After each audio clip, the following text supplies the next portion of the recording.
at 6 p.m. Whitney Hall Auditorium. First item on the agenda, the approval of the minutes, September 8th, 2025. Any comments, corrections? I'll make a motion to approve as printed. Is there a second? Second. Comments? All in favor of accepting the minutes as presented, please signify by saying aye. Do we need to give names? No, okay. Aye. Aye. Aye. And it's unanimous. Next up, we have board reports. We start with you, Alice. Nothing new to report from Heritage. They haven't. Enfield Village Association hosted their monthly business coffee at the Carpet. Really good turnout. It was a really good turnout.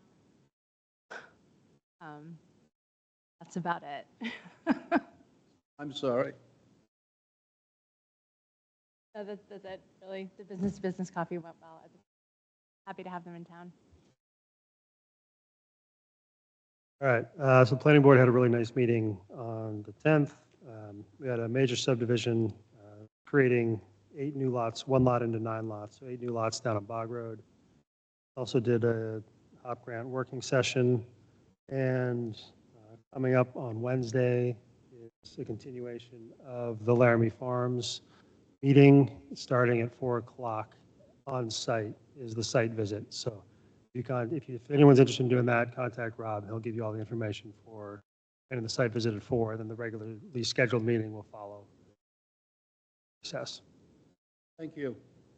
The Budget Committee had a good meeting on Thursday, September 11th. Not looking specifically at this year's budget, but sort of generally, where are we? How did we get here? A lot of discussion of what we could term the reserve fund, how that stands.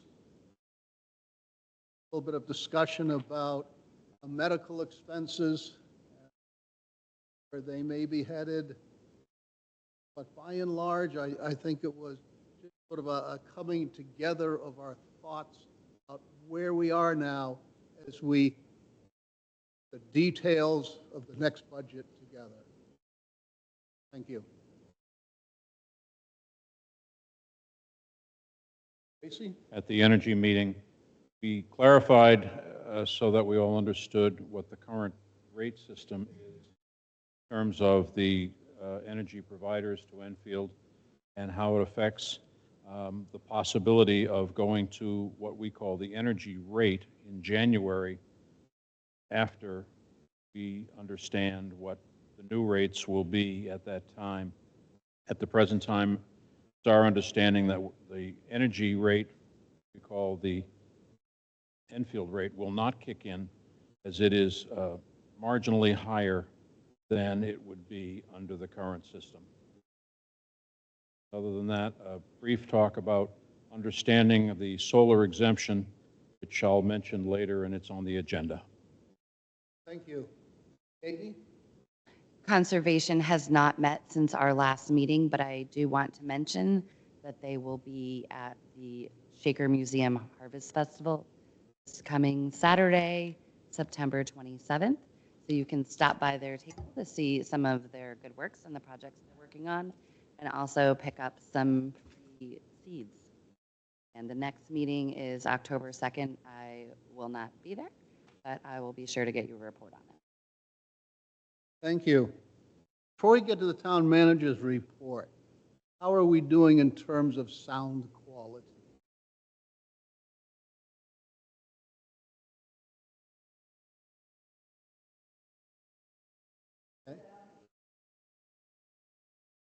Okay. Any advice for any specific individuals? Yes.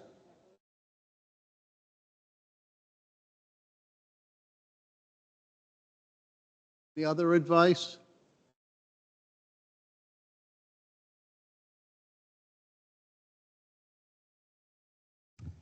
I'll just add that I learned last time that I speak too fast anyways, the more tired I am. So also, I think our New England voices, we tend to drop vowels, which makes it harder for people to hear us. So I'm endeavoring to be less New Englandy and more precise.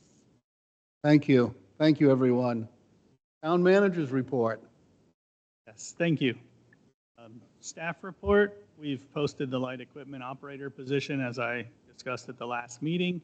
We are currently talking with a candidate, as I expressed as well from the last round of interviews. That person does seem interested in the position, but we have not finalized anything. So at this time, we are still taking resumes and applications. Would like to apply for the light equipment operator position. We have posted the position for our assessing administrator with Julie Huntley's retirement this December. Again, we are still taking resumes and applications, but we have reviewed those. I'll be sitting down with Norm tomorrow, a little more in-depth, some of the, what I'll call is the final candidates in that before we start the interview process, hopefully within the next. Again, if you're interested in that position, I would ask that we'll get their resumes or applications in as soon as possible. And then just an update, our new deputy clerk that we had hired has resigned. She is no longer with the town. I am working with Daisy to see if she's going to stay or not, but she has been offered another position somewhere else. So we'll be trying to figure out where we're going from there. We may be reopening that position in the near future. Congressional direct spending update. We've been notified that our congressional direct spending request has been denied again at the congressional level. This was a little over $400,000 to bring the new well online. So we will be moving in the direction of the loan that was approved at town meeting to get that done. Public safety building, there'll be the open house is planned for October 11th. We are going to host it from 12:30 to 2:30. We will be doing a little bit of a ribbon cutting like we did here and gathering in the Emergency Operations Center, which is the big meeting room in the front of the building. There'll be some light refreshments and stuff in there. And members of the different departments will be taking small groups on tours of the building every 2 hours. So look forward to that open house and just unveiling that building to the public. Land use update. As Eric said, the planning board will be holding a site visit for Laramie Farms on Wednesday at 4 o'clock. They will meet at Hitchcock Woodworking, 180 US Route 4, and walk up from there. Laramie Farm site and review hearing that evening will continue at 6. It's at the DPW facility, isn't it? Yeah. So the hearing will be continued at 6:30 at the DPW facility. The planning board will also be reviewing a site plan review for Bark and Bevy at the old Gassano's building. They also have planning board has a special work session scheduled for October 1st at 6:30 p.m. to work on the HOP grant project for the zoning rewrite. The zoning and building department, so that would be Rob and Vinny, have sent out multiple letters, 2 of them for junk cars and 2 of them for illegal campers. One of those campers has filed an application with ZBA for a variance to be able to stay in the camper a little longer. They have a family of 4 living in a camper and they're housing. Working on that as we move forward. Rob attended the flood erosion resilience workshop that was put on by Dartmouth College at the Kilton Library. It was a very productive session, very interesting with a lot of good ideas of things that we can implement moving forward. He will also be attending, as will I, the 2025 Housing Solutions Breakfast Thursday morning on 7:30 a.m. And just an update from the building department, we've issued 139 permits this year so far, with 14 of those being new housing living units. From the public safety department, all fire department vehicles passed the annual pump and maintenance checkup inspections that they had. EMS members of the FAST Squad held service training in response to cardiac events and EKG management. Police Officer Boisvert attended Advanced Impaired Driving Detection Certification. Sergeant Smith and Canine Officer Rancor are a couple weeks into their 12-week patrol and tracking school. As mentioned at the last meeting, once they complete this school, they'll be a fully certified drug and patrol search team. And then Chief Holland has been working with the fire chief and EMS chief to put some protocols together to better coordinate and document issued equipment to each of the members and vehicle maintenance in both departments. DPW has been working, this week they're doing water sewer meter readings for the next billing cycle. Sewer lines in the Shaker Landing are being jetted next week. The water department, just an update from their summer work, they did 76 separate digs over the summer to correct leaks and repair curb stops in the water system. Right now, the highway department's trucking in winter sand, getting ready for winter, and stockpiling some aggregate. Last week, DPW hosted the highway portion of the Citizens Academy, so that's continuing to move along. We only have a couple classes and a graduation left. Last week, we did have a little smaller group with 8 participants in attendance. Right now, Highway's working on ditching the Methodist Hill side of town. And then Jeremy, the highway supervisor, is attending a leadership class this week, and other staff have recently attended training on the grader, line levels and layouts, and vehicle replacement schedules. So continue their upgraded training. And then on the recreation front, the 4th annual Halloween Trunk or Treat take place on Saturday, October 25th from 3 to 5 p.m. at Hughes Park. That's the weekend before Halloween. Please contact Enfield Recreation to reserve a spot if you'd like to provide a trunk. And we are also looking this year for organizations or people that would like to organize and run carnival-type games for the kids or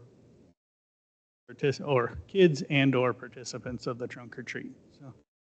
And then I just wanted to update, some of you may have seen it on Facebook, but we've been working with DB Lights, an entirely volunteer organization that will be working on doing a light display at Hughes Park. They will start the holiday season at the same time that we do the town Christmas tree lighting, so nothing will be lit before then. But we'll be working really closely with them to put a few extra lights in front of the community building and maybe do a few other things in there to make it a little more of a light display than we have had. And that's my town manager report. Are there any questions, comments for the town manager? I just had a couple of questions because I'm trying to take notes, and when I missed the time on the open house, I went and looked on the web calendar, and I can't find it on the web calendar. What's the time? The time is 12:30 to 2:30, and we will get the website updated. Okay, and then the Halloween, same thing, because I'm already on that page. What's not on the web calendar that I The trunk or treat will be from 3 to 5 p.m. to 5, and then standard trick-or-treating hours for people who want to go out. We're going to have Chief, have you put that together yet? Standard trick-or-treating hours?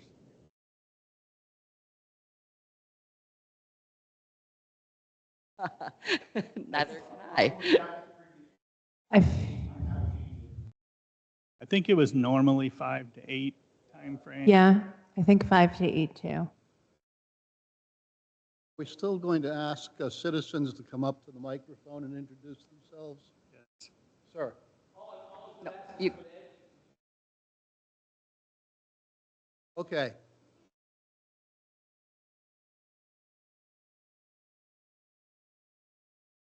Yes. Up.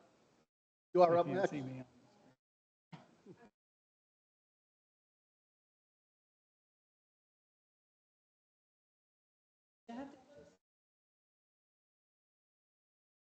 Let me make sure.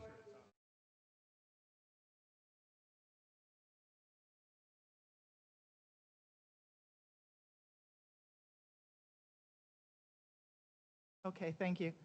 I just wanted to ask Ed about the permission slips for the public to be able to go to the Laramie Farms thing. I thought we were supposed to sign a waiver or something. Is that Will they correct? have them there that night? We'll have to ask Rob, but yes, there's a plan for having permission slips to get onto the They'll property. be there at the place? I In- believe they'll be there at the meeting place because I think that they're being provided by the developers. Yeah, because it's the developer that's asking them to be signed, not the town. Okay, because I thought they were saying they were going to be online. Okay, I hadn't heard that. I'll call Rob tomorrow and Okay. find out.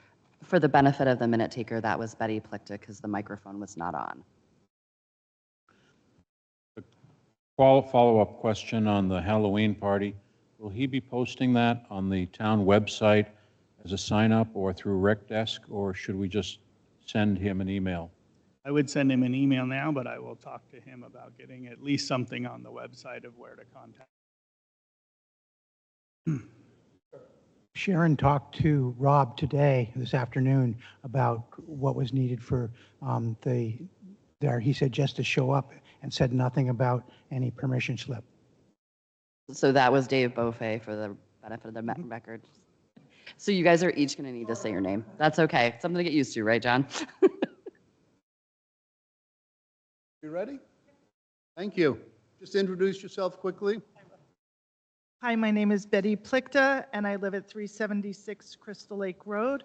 And I want to thank the members of the Select Board for the opportunity to address two important issues that are on Crystal Lake Road.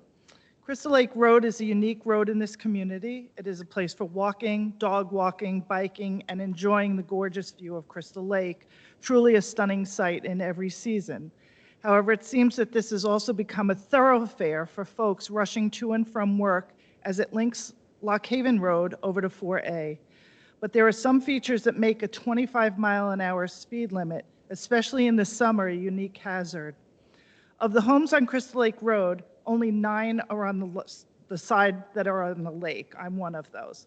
This leaves approximately 45 to 50 homes with lake access across the street from their lakefront property, meaning that these people must cross the road to get to their own property to enjoy the lake. Crystal Lake Road is not only pretty hilly, but quite curvy with some blind curves as well. State law RSA 265:62 allows for the state to lower the speed seasonally for up to 4 months to 20 miles per hour. I spoke to Ed Morris about this, who suggested that I speak to Police Chief Holland. I did this right after Labor Day. He looked up the RSA and told me that it was a state rule, so to change it would require an amendment allowing towns to also lower their speeds to 20 miles an hour for a seasonal 4 months. He also said that once Ed Morris was done with using the digital radar detection sign, he would place it on Crystal Lake Road, and he has, and have patrol cars on the road from time to time. I did see 2 patrol cars one day. I actually don't have a view of the street, and I know that the sign was put up last week. But by watching people put their brakes on when it flashes their actual speed, it's clear that something needs to be done. Anyway, Police Chief Holland suggested that I contact David Frack to see about asking the state for permission to lower the speed seasonally. I wrote to Mr. Frack, who responded on the same day with the following email. Hello, Betty. Thank you for bringing this issue to my attention. As Chief Holland correctly points out, RSA 265:62 applies only to state highway regulation of speed on local town highways is within the purview of the town. I believe that the Select Board has the authority to regulate speed limits on Enfield Town roads and suggest that you reach out to them with your concerns. The fact that there is a state RSA permitting seasonal lowering of speed limits should work in your favor. I would also suggest reaching out to the Crystal Lake Association to see if they would add their support. As far as the narrowing of the road near the swamp, this is also a town issue. I suggest reaching out to Steve Taylor, I think he meant Jim, at Enfield Public Works. Sorry that I cannot be of more help, but these are definitely town issues. Please keep me informed as to your progress. Best, David Fract, Enfield Grafton 16 representative to the New Hampshire General Court member, municipal and county government. So now I come to you. I put a message on the Crystal Lake Facebook page where 30 people agreed that this is an issue and 54 people took the time to comment.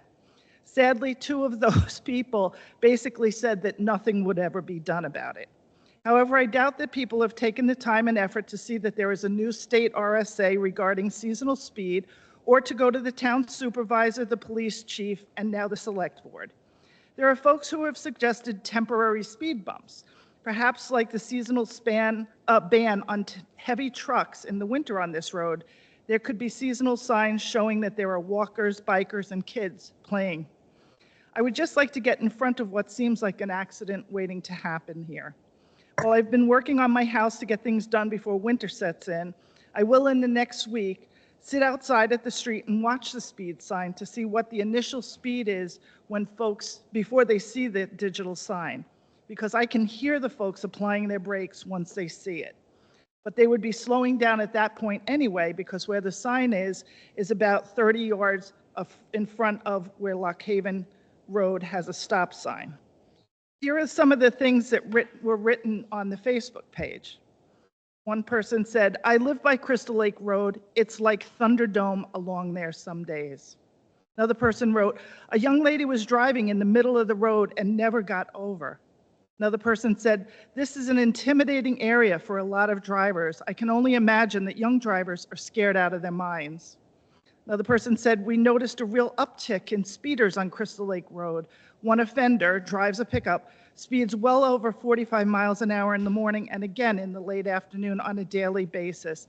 I'd be delighted to see anything that slows folks down. And another person said, people regularly zoom right toward me on that road while driving down the middle. If the select board should need signatures of folks who live here, I'm happy to canvass the road and bring signatures to you. But by the words of those stated above and the 30 people who did not comment but gave a thumbs up, you can see that while Crystal Lake Road is a gem in this community that many love to enjoy, it is just not safe with drivers speeding along, especially during the summer months. It forebodes an accident waiting to happen. The second thing that I'd like to be considered is that in one area on Crystal Lake Road specifically, there is a swamp on one side and the lake is on the other. Not only is there no space on either side to step off if a car is coming, but currently, and I mean by currently, I mean that for the last year and a half, the road there has been in disrepair.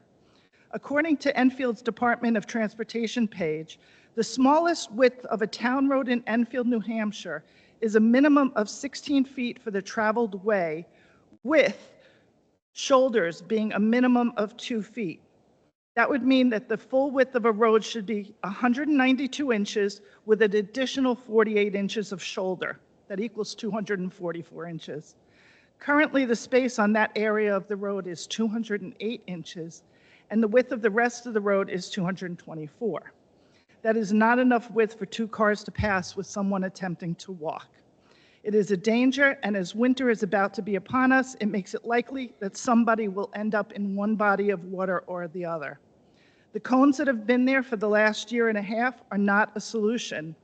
While I understand that the DES has stated that the culvert that exists between the swamp and the lake is historic in nature, and that the Highway Department is on hold awaiting DES approval, I would beg of the town to do at least what they have done in the past to pave the broken area until such time as the DES gives approval. I stopped at the DPW building and spoke to Chantel, who passed my message on to Jeremy at the Public Works Highway Department. He and I had spoken several times in the past year and a half.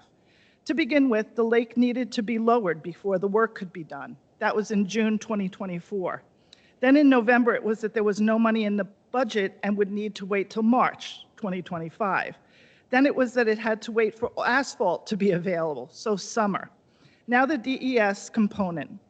But in Jeremy's voicemail message to me, he stated, I need a wetlands permit that the boss needs to do, and I have a wetlands permit, so I can't do anything. Please talk to either the Director of Public Works or the Town Manager, one of those two. It's above my pay grade. I'll do the job as soon as I'm authorized to. Thank you. From what I've gleaned, this area has been a real bugaboo over several years, and they actually have fixed it, if only temporarily. I would like it to at least be temporarily repaired if this can be done without a DES permit, which I'm guessing is the case, and then finally repaired correctly once the DES permit is given. Thank you. Thank you. We have two topics here, really. One is the speed limit, and two is the width of the road at a certain point. Yeah, I'll check into the culvert thing, see what's going on there. As far as the speed limit goes, I think this is a noble undertaking. I'm putting myself up here first. I really believe this is a very important thing. I drive on that road frequently. It's not lined. It's not striped. It is narrow. Right now, I drove on it this morning. I thought, well, this isn't too bad, but if there are people walking on there, or there's a car coming, or a truck, that's bad news. And I really think a 20-mile-an-hour speed limit is sane. And I would hope that we put up some signs that are very noticeable. That's all I have to say. Wells has a comment. Can I ask that the police chief be able to speak to this and give you guys a little more information? Yeah.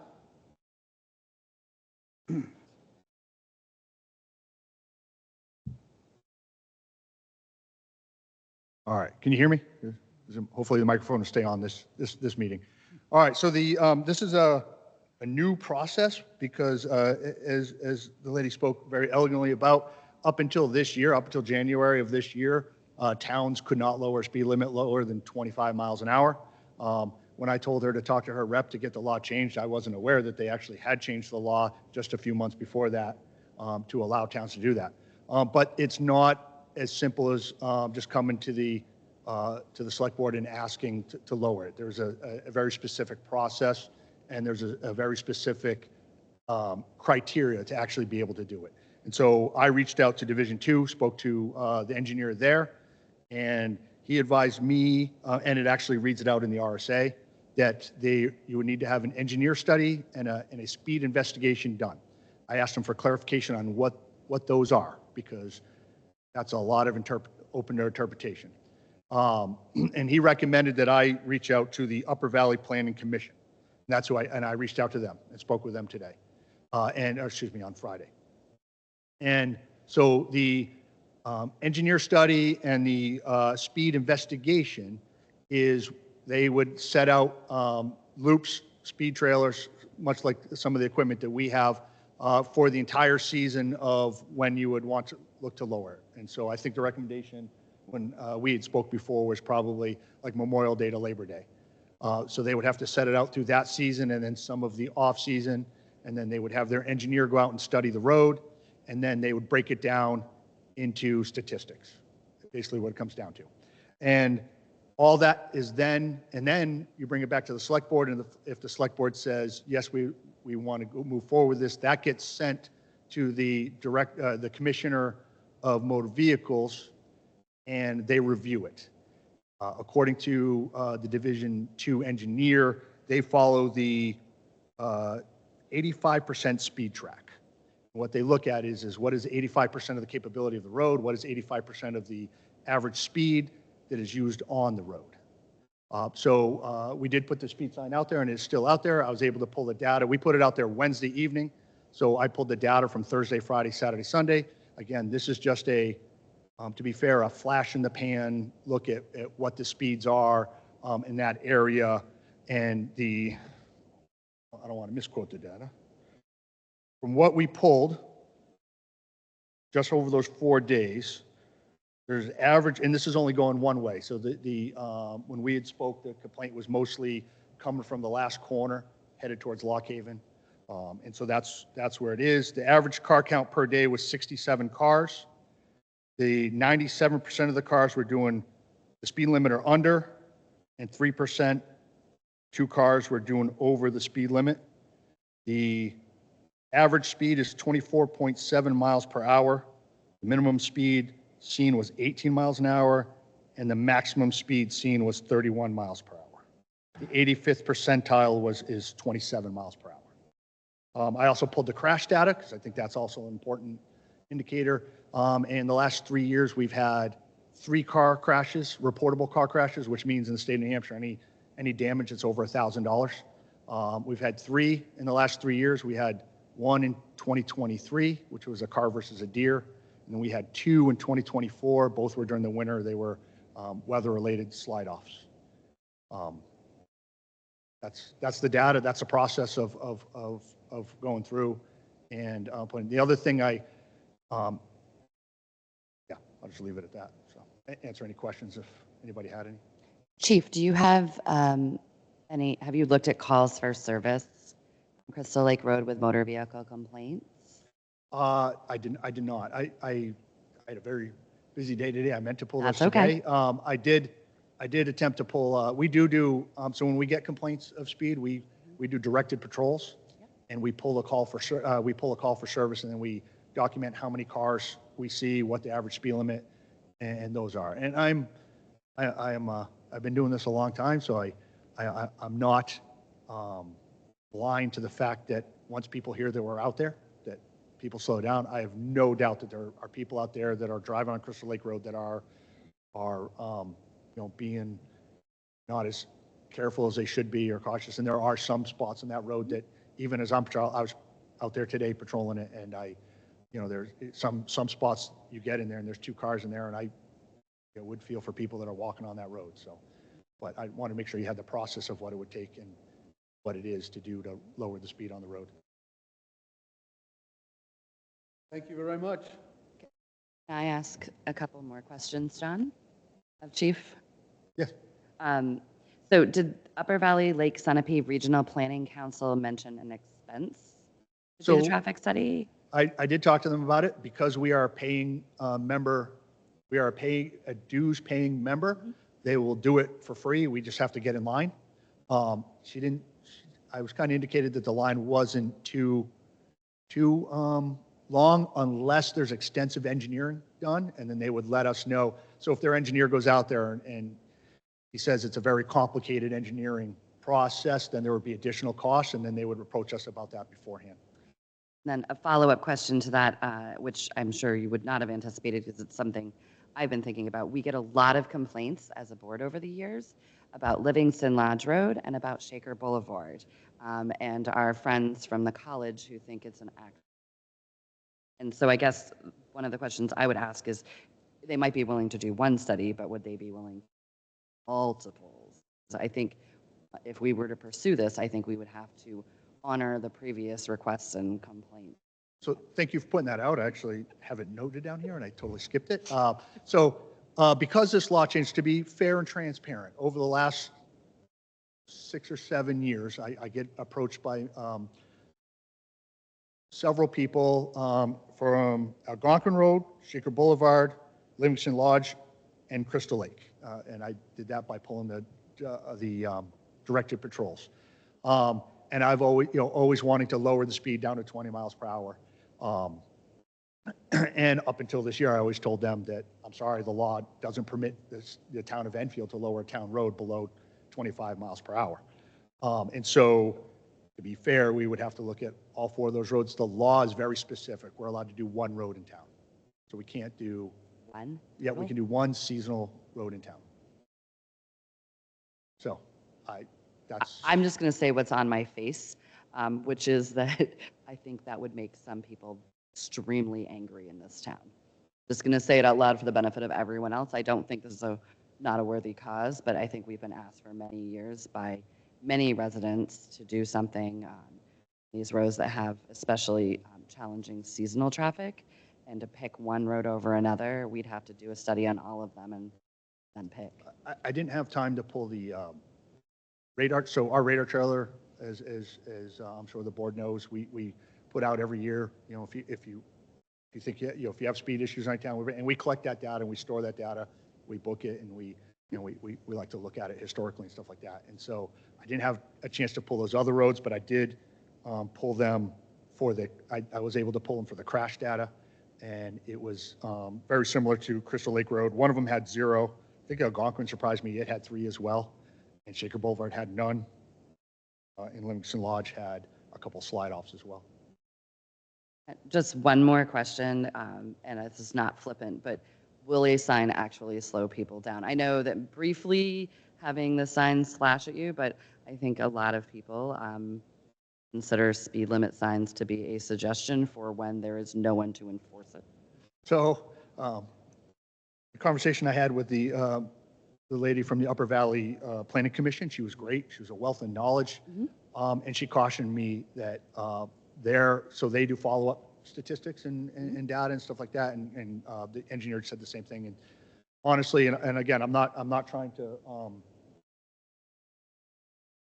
step on the process and the concerns and stuff like that, but their data shows that, much like when we talked about the Animal Crossing signs, their data shows that when you drop it by 5 miles an hour, it's a very little to no impact on the traffic. Is there something we could do would be more effective? I mean, I definitely have spoke to our patrol unit about picking up patrols in that area, especially during the warmer months, that there's more people out walking and stuff like that. The state of New Hampshire is very specific on like speed bumps and stuff like that. You have to be so many feet from the crest of a hill. You have to be so many feet from a driveway. You have to be, and so where I see that we could potentially put a speed limit, and you can't significantly lower the speed lower than 25 miles an hour. So, one example that I gave somebody when we had this conversation was if you had, if you had a long stretch road and you had a clump of houses in the middle and that road was 30 miles an hour, you could put speed bumps on both sides of the clumps of houses in the middle because you're not significantly changing the speed from below 25 miles an hour if they can do 30 up to the speed bump and then 30 after the speed bump. But can't do that on any of the roads that we're talking about right now. And so they say signage makes, that signage has kind of become white noise too. What I've noticed, and I can do some research on it, I've noticed that like the enhanced crosswalk that we have, huge difference, right? When people hit that light and it starts flashing, people pay attention. Maybe there's something out there that I can look at regarding that. They make permanent speed style signs that can potentially be moved around. They go onto linear posts. Is that because we have the one right now? That's definitely something we can look at. I'm not silly enough to think that people don't know that the sign's out there and it's going to, after it's been there for a day or two, and it's not. But people that think by the time you actually see the sign, we have your speed. That's why we can tell the rate of drop, this and that. So by the time those little lights are flashing at you, and we set it for 1 mile an hour over, flashing to people. And so we can definitely, I can ask the commission when we can get on the list to do a study and start with Crystal Lake Road and see when we can get the other 3 or 4 done. Or I can also look at what are our other alternatives to do out there, and I'm happy to work with the people that are out there and try to come up with some solutions. I think, to be fair and honest and transparent, I think the study that the commission is going to do is going to end up being futile, because I think your average, your 85% speed is going to come back at that 25 miles an hour, and that's what the commissioner is going to go with. That's their rule they kind of follow. I'm not saying it's a steadfast rule, but it's a kind of what I was told by the engineers is what they look at. Human performance is rated at an 85% in most industries, so makes sense. That's what you do in manufacturing. You consider that people can work to 85% of capacity. But I'd say, I guess I have a very strong interest in truly changing the outcome for pedestrians.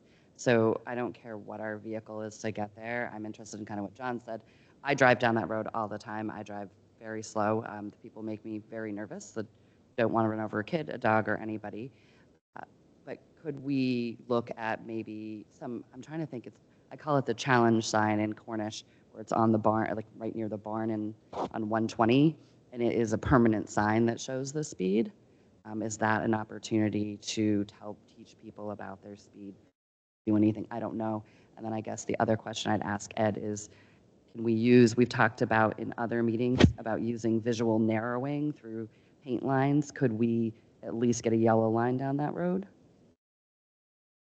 We can look at painting. I mean- think it'll lead same thing of a lot of people wanting that done.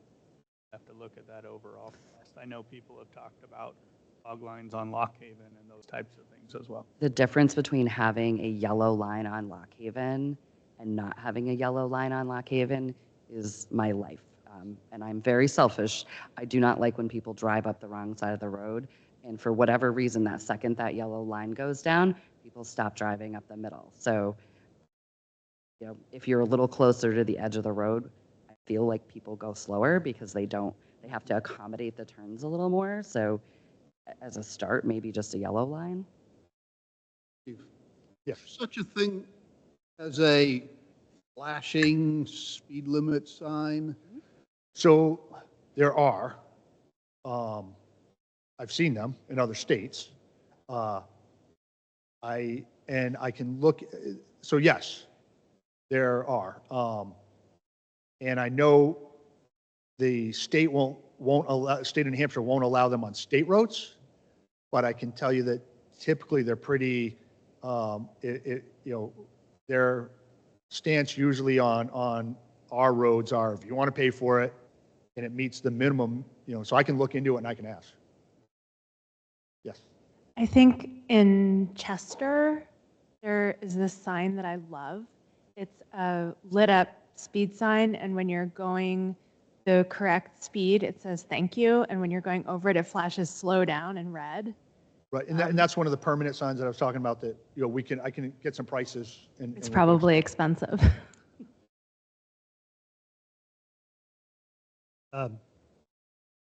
So I do think this is an important thing for us to consider, because roads need to be safe for all users, whether it's cars, bicycles, pedestrians, horseback riders. And how fast can we get out of town should not be our metric. It should be much more around how are people using it and the safety.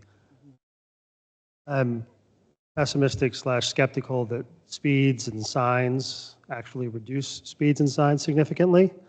But there are traffic calming measures that I think we should look into. And I'll throw out one example in Lebanon. I forget the name of the road, but the road next to the river off Slayton Hill Road that goes to the ski hill has some traffic calming measures that result in people slowing down on that road. And it prevents them from using that to bypass Mechanic Street. Basically, they bring it down to one lane in a couple of places. And so you can't be speeding through there because it's literally a one-lane road in two spots. And there are temporary versions of what they have that are used by a number of cities in really tricky intersections. So there are sort of creative solutions out there that we can look into that might actually address, you know, the true safety issues and making it more pleasant for all users and reduce speed. I'd be interested in seeing us look at traffic calming measures forward.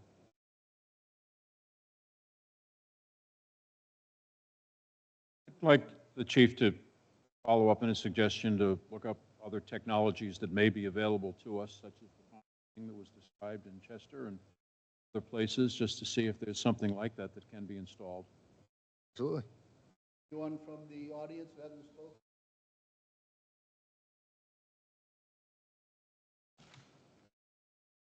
If I get this right, Dave Buffet, I believe there are other places, I don't know if they're other states or other countries that actually issue tickets on the basis of an electronic picture and a speed, using similar technology tied to a photo of the license plate. Might be worth looking into. Yes. Let me jump in real quick. I just want to let the board know that that's illegal in the state of New Hampshire. Yes, very. Couldn't quite hear you. It's illegal to do photo speed tickets in the state of New Hampshire. Thank you. Hi, I'm Betty Plickta again, and I'd just like to ask if it's possible to move where the speed radar is, because people are slowing down right there for Lock Haven Road anyway. And if it was further towards the other, I don't know how to say it. Yes, that would be great. I'm happy to do that. Also, I just want to say in I believe it's Norway, they do an interesting thing. They collect the money for speeders in a given area, put it into a pot, and people who are going the speed limit are drawn out of a lottery system and given the money that had owed by the speeders, and it has slowed everyone down. I know we can't do it, but I think it's genius. Thank you very much. Yes. Hi, good evening. Dan Regan. I live on Lock Haven. I travel on Crystal Lake Road at least once a day. And Representative Freck mentioned the Crystal Lake Improvement Association, so I'll mention that I'm the president of that association. But a couple of things. One being, you're absolutely right, Mr. Klug, that it is very, very curvy, unlined, and narrow. And it's actually, I don't think of it as just one road. I think of it as people zooming in off of Shaker Hill Road. They've been coming down 4A, they get on Shaker Hill, they drive in 45, and they get onto Crystal Lake Road. And then they eventually slow down when they get past Algonquin, probably at that next curve. That's when they start to slow down. Coming from the other end, they're coming down Lock Haven. They're doing the same thing. They're driving like a bat out of hell up until where the, we call him the meat man, lives, Mr. Berube. And they slow down there. So if we're measuring speed at those two ends, we'll find it's very fast, but it's in the middle where it needs to be less than 25. Somebody is going to get hurt. The population right now is diminished, but in the summertime, we have a lot of elderly, we have a lot of kids, we have a lot of dogs, a lot of people walking. I don't know what can be done. I respect everything that Chief had to say about the challenges. So one of the things, it sounds like we have a lot of roads in town where people do this. We're not alone. I think we are unique in that we don't have lines where curvy, we're beside a lake, so people are looking at the lake. But if we really have that many roads in town, perhaps we look at something like other communities that swell in the summer, and we look at some sort of part-time, summertime employee, whether it be a full-fledged police officer or a junior officer, and he or she is responsible for traffic enforcement. I think it could, I'm not looking for it to be financially viable, or perhaps it would slow people down. In my opinion, you can put up all the signs you want. You can even reduce the speed on that road, but until we start issuing tickets at a high rate, that's when word gets out, you don't speed on this road. So my point of view, and thank you for hearing me, and thank you everybody for your other points of view. Thank you very much. Just for recollecting, I think about 10 years ago, the Select Board had this discussion down in the Enfield Center Townhouse where we met once in a while. It's hard. It really is, yes. But I think we're going to grab a hold of it and we'll go as far as we can, as far as what is legal and sensible. Thank you very much, everyone. Okay. Next up, we have the strategic plan update. I'm going to share my screen.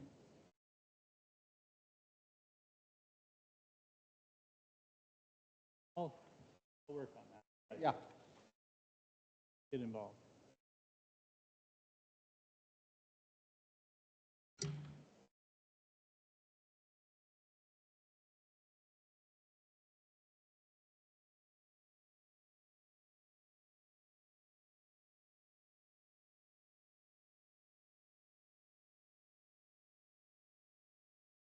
Okay, so it was a couple months ago, I think, talked to you guys about doing a strategic plan update. So I just kind of wanted to go through that real fast. The first time I did it, I was somewhere in the 50 slide range, which was way too much.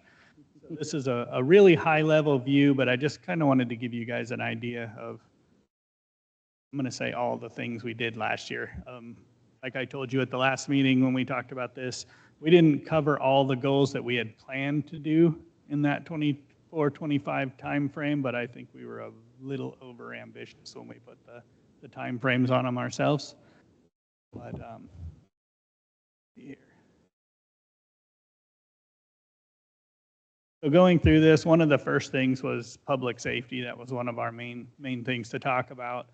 It actually didn't make the slide, but one of the big things we had talked about was putting together the Emergency Safety Committee, which you guys know we did, and they came back with the recommendation to us that we've started putting in place with the more of a public safety department.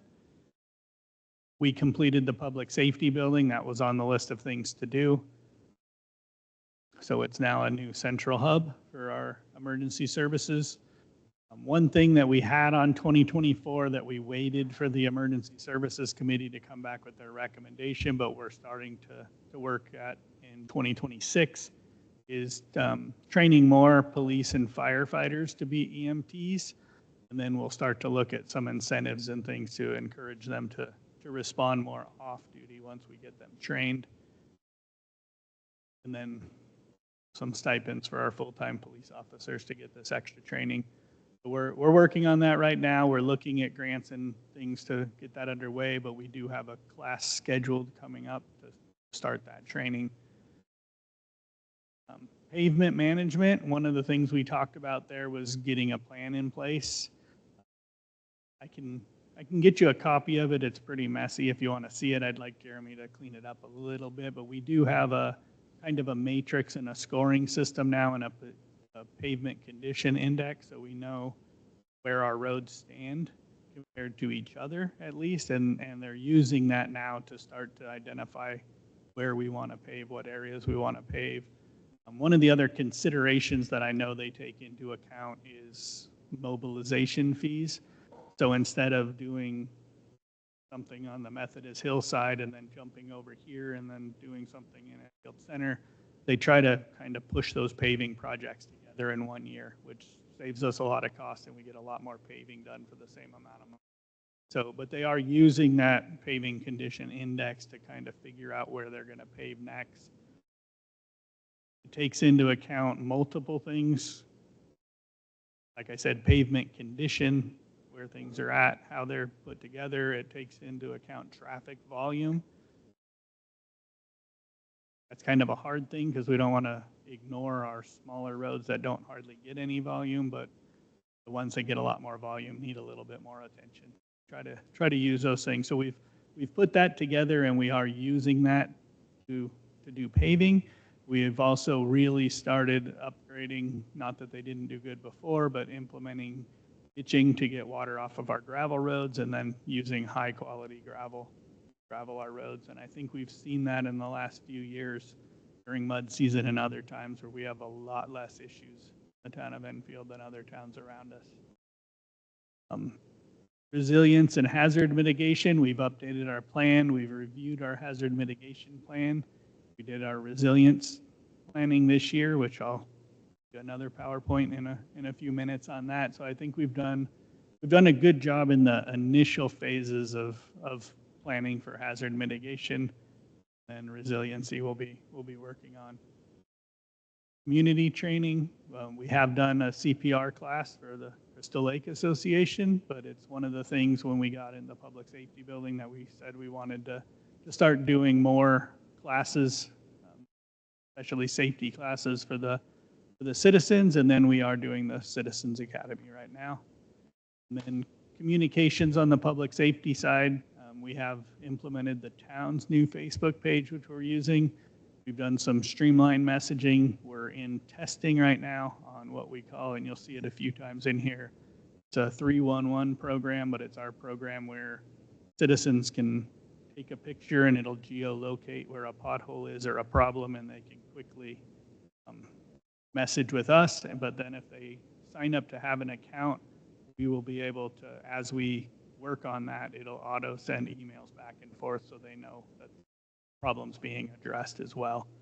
And then one of the other things we talked about was exploring a bigger, more robust social media strategy or communication, and we haven't really done that too much. One of the things that I have done is talked with managers and people all across the Vermont and New Hampshire to see what they're doing to communicate with their citizens, and we're doing pretty much everything that everybody else any grand ideas.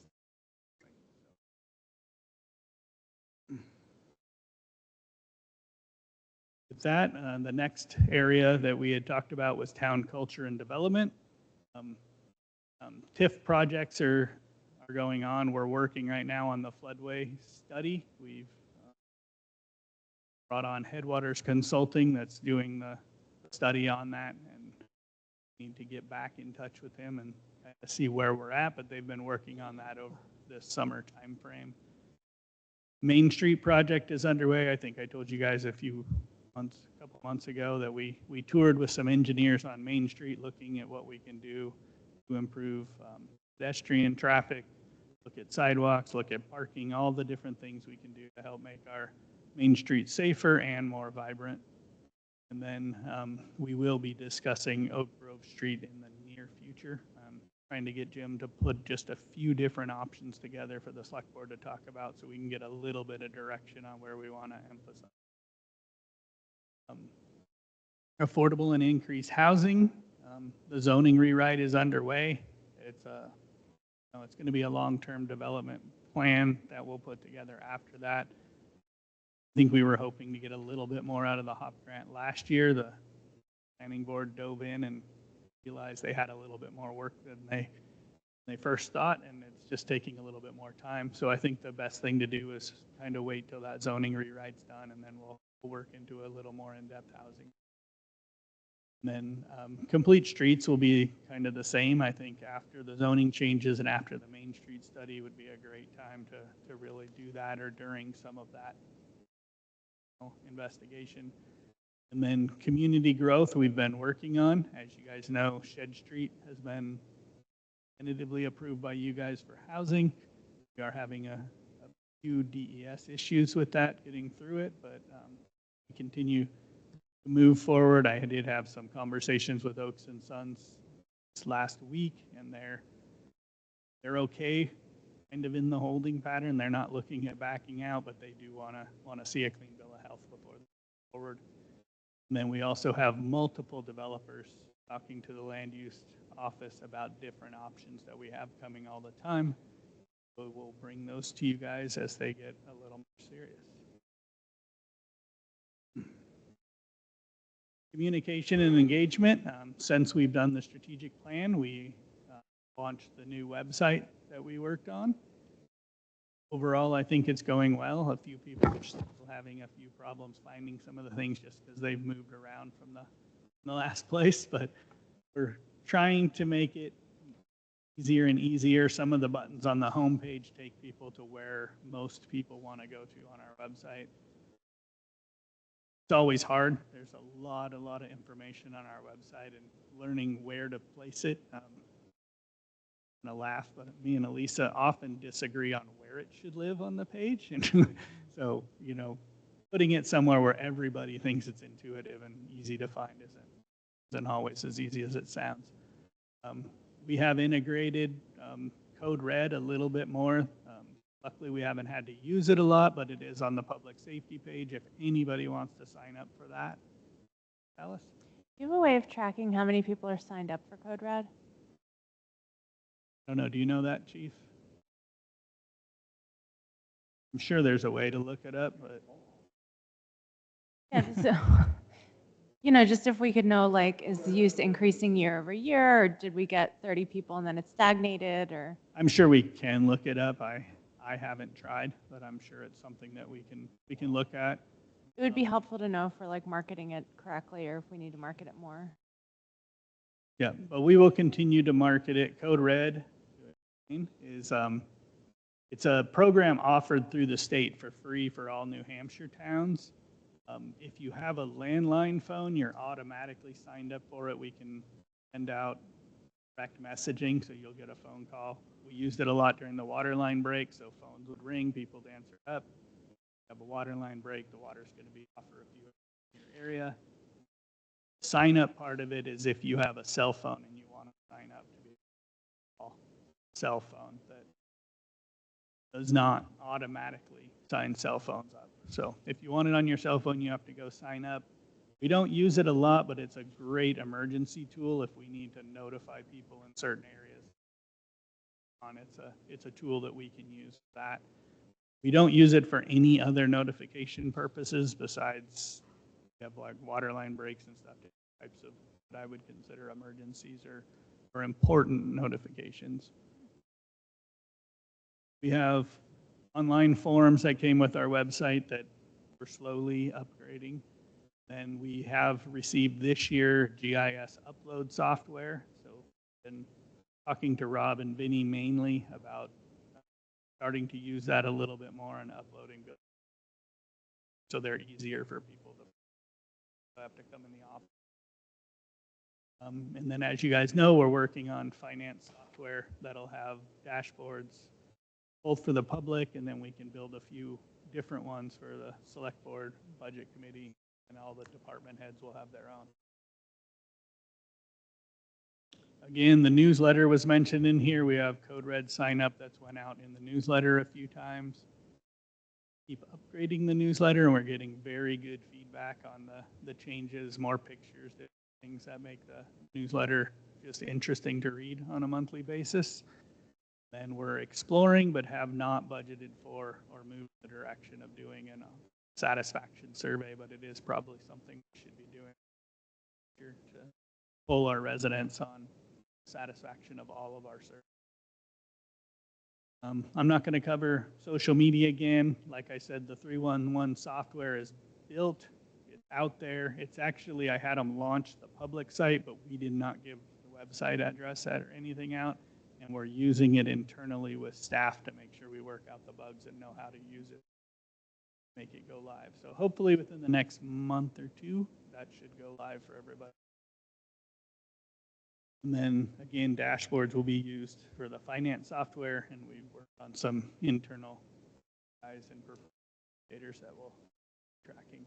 Just hopping back up to that 311 software, would we consider something like putting out a QR code in public places, like a small one, maybe on some of our signs, so it's to see something, say something. I'm going to use an example of a regular one I see people ask about is, oh, hey, I found a wasp nest at XYZ location.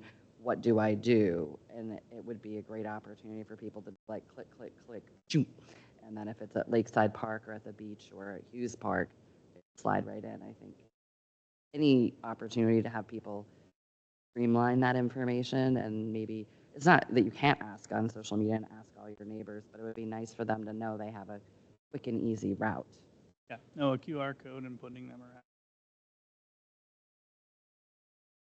That's exactly what we want. Get some people signed up for that, and have a problem on your road when you see a light out downtown. That's one of the normal concerns around town. You can just geolocate. We can have exact location. Get a lot of phone calls for lights, and then they don't have the pole number. You have to drive around and try to find the one that's out, or they could geolocate it. Facilities and infrastructure. As you guys know, we have new well development, so planning's well underway. We've done the testing. We are exploring repurposing generator. The small generator from Whitney Hall is going to be repurposed one of our wells for the water system. And depending on what the select board decides after I get some pricing on the building next door, we'll decide whether or not to repurpose that generator to another well on the water system. And then we're also looking at having Laramie Farms if we move forward with future well development. And the sewer project is mostly completed. We'll see something coming forward to you. We have some leftover money and other pump upgrades and things, but I think a warrant article will have to go to all done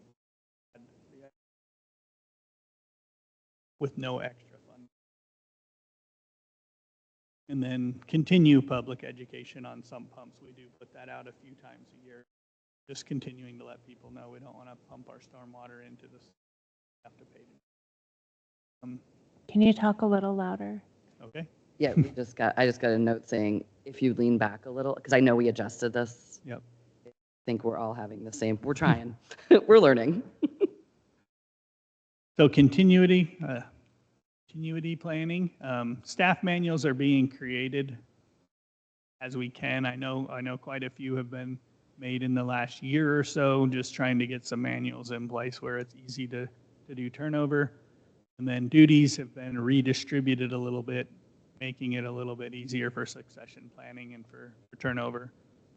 It's really hard, as you would think, in a small staff. We all have kind of segregated duties, and it's a little bit hard for that, but we are planning for the assessing turnover, starting planning for turnover of our assistant town manager, who's looking at hiring next year, and then transitioning to a CFO model for that. We have created over the last year a career ladder in the police and fire department, and the DPW ladder is in progress.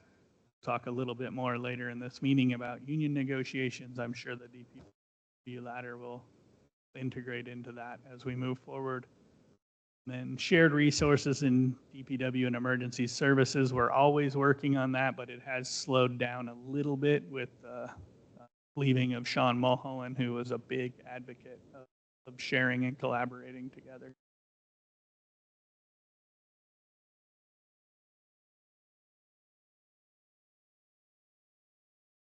This one's a little small, but technology and efficiency, it's kind of repetitive. Looking at the new finance software 311, we've done a lot this year on the agenda software, just trying to bring things together to make it a lot easier on staff and hopefully easier on the community. Broadband expansion was one of our goals, and then we signed the BEAD grant with Hub 66, and working with the county partnership, it looks like we're going to be 100% built out on broadband sometime in the near future. We've pretty much completed the cloud transition. We still do need an on-site server right now because we have ClerkWorks and Avatar software that do not have a cloud option, or the cemetery Quantum software, but all the Microsoft software, our finance software, all of that stuff now lives in the cloud, and it's a lot easier for staff to access if they have to work from home, do any of that, and it's a little cheaper and easier on the town. Security automation, I think you guys know most of that. We did launch this year Know Before security training. I know some of you have gotten emails asking you to do the training as well. I'm working with SimQuest to make sure that we remove the people from the list that don't need to be in that. If any of the select board members want to be on that list to do it, just let me know and we can add you back on, but we have taken the select board off for now. And then we also implemented this year Bitwarden password management that we're rolling out, and then we do have some regulations through SimQuest on password length and strength and those things, but Bitwarden will allow us to actually monitor online passwords and stuff as well that don't necessarily go through SimQuest Microsoft system. I think that's pretty much it. On the computer side, we've done really well over the last year and a half and even before that, I know Ryan had started upgrading to the full Microsoft system and computers. We have now, this year, we will be through all the computers on the first initial change, and we'll be on a rotating system, replace 5 to 6 computers a year and keep them within date. We've gotten a new server, new firewalls will be this next year, and with the 2 building systems, we have new switches, all of that stuff. So hardware-wise, we're in a really good spot, and just continue moving forward with constant, I don't want to say upgrades, but just replacing stuff on a timely basis. So that's pretty much our technology. So our overall accomplishments, capital projects, we've done the major sidewalk replacement through most of downtown. Done a lot of roads, including a big portion of Lock Haven, Methodist Hill, and then a lot of other smaller roads around town. Lakeside Park was completed. I'm actually working on closeout right now with the state of New Hampshire. Sewer I&I project, Whitney Hall, public safety building, and the new well development. Recognition, Enfield's done really well. We've been noted statewide for leadership and innovation, and we've been recognized as a housing champion.